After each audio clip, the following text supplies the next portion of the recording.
ओम श्री परमात्मने नमः।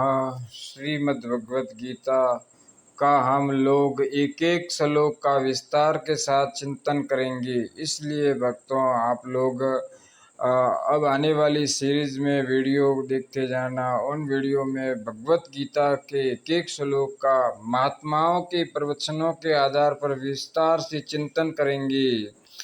ओम श्री परमात्मने नमः। श्रीमद् भगवत गीता प्रथम अध्याय।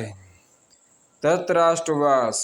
धर्म क्षेत्रे कुरुक्षेत्रे समवेतायुत्सवः मामका पांडवास श्रेव किम कुर्वत संजय।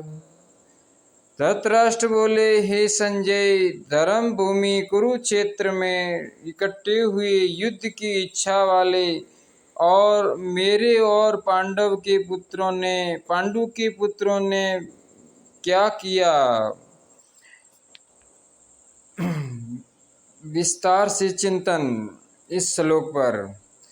धर्म क्षेत्री कुरुक्षेत्र में देवताओं ने यज्ञ किया था। राजा कुरु ने भी यहाँ तपस्या की थी। यज्ञ आदि धर्म में कार्य होने से तथा राजा कुरु की तपस्या भूमि होने से इसको धर्म भूमि कुरुक्षेत्र कहा गया है। यहाँ धर्म क्षेत्रीय और कुरुक्षेत्रीय पदों में क्षेत्र शब्द देने में धृतराष्ट्र का अभिप्राय है कि यह अपनी कुरुवंशियों की भूमि है।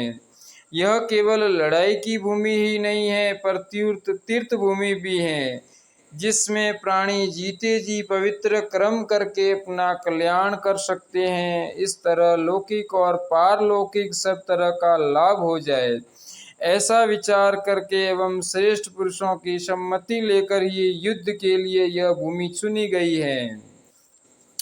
संसार में प्राय 3 बातों को लेकर लड़ाई होती है: भूमि, धन और स्त्री। इन तीनों में भी राजाओं का आपस में लड़ना मुख्यतः जमीन को लेकर होता है।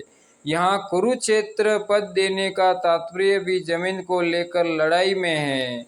कुरुवंश में धृतराष्ट्र और पांडु के पुत्र सब एक हो जाते हैं। कुरुवंशी होने से दोनों का कुरुक्षेत्र में अर्थात राजा कुरु की जमीन पर समान हक लगता है। इसलिए कौरवों द्वारा पांडवों को उनकी जमीन न देने के कारण दोनों जमीन के लिए लड़ाई करने आए हुए हैं। यद्यपि अपनी भूमि होने के कारण दोनों के लिए कुरुक्षेत्रीय पद देना युक्ति संगत, न्याय संगत है, तथापि हमारी सनातन वैदिक संस्कृति ऐसी विलक्षण है कि कोई भी कार्य करना होता है तो वह धर्म को सामने रखकर ही किया जाता है। युद्ध जैसा कार्य भी धर्म भूमि, तीर्थ भूमि में ही करते हैं, जिससे युद्ध में मरने वालों का उद्धार हो जाए, कल्याण हो जाए। अतः यहाँ कुरुक्षेत्र के साथ धर्म क्षेत्रीय पद आया है।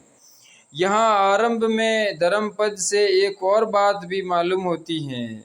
अगर आरंभ के धर्म पद में से धर लिया जाए और 18वें अध्याय के अंतिम श्लोक के मम पद में से म लिया जाए तो धर्म शब्द बन जाता है।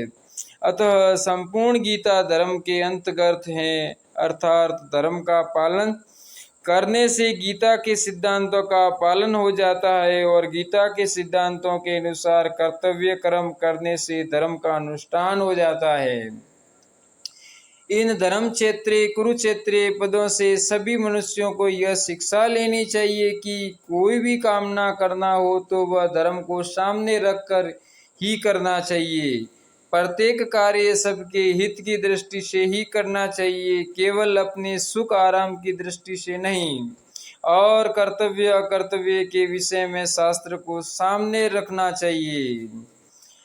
समवेतायुत्सवः। राजाओं के द्वारा बार बार संधि का प्रस्ताव करने पर भी दुर्योधन ने संधि करना स्वीकार नहीं किया। इतना ही नहीं, भगवान श्री कृष्ण के कहने पर भी मेरे पुत्र दुर्योधन ने स्पष्ट कर दिया कि बिना युद्ध के मैं तीखी सुई की नोक जितनी जमीन भी पांडवों को नहीं दूंगा।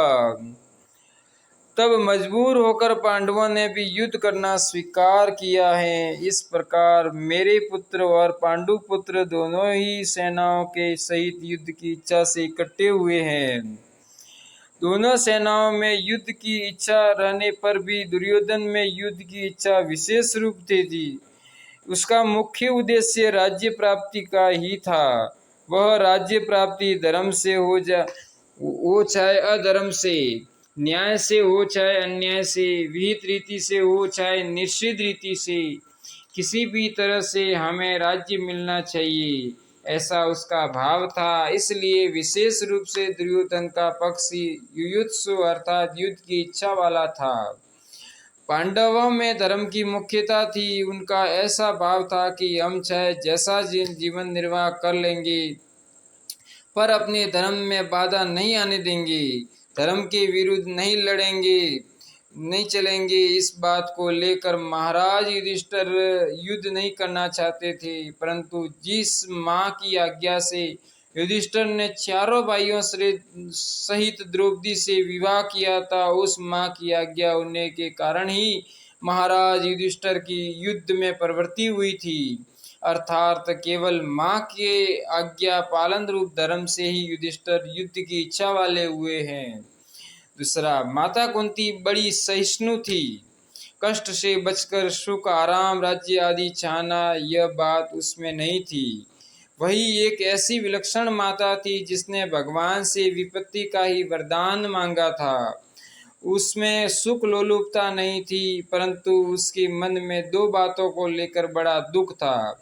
पहली बात, राज्य के लिए कौरव पांडव आपस में लड़ते चाहे जो करते, पर मेरी प्यारी पुत्र वधू द्रौपदी को इन दुर्योधन आदि दुष्टों ने सभा में नग्न करना चाहा, अपमानित करना चाहा। ऐसी घृणित चेष्टा करना मनुष्यता नहीं है।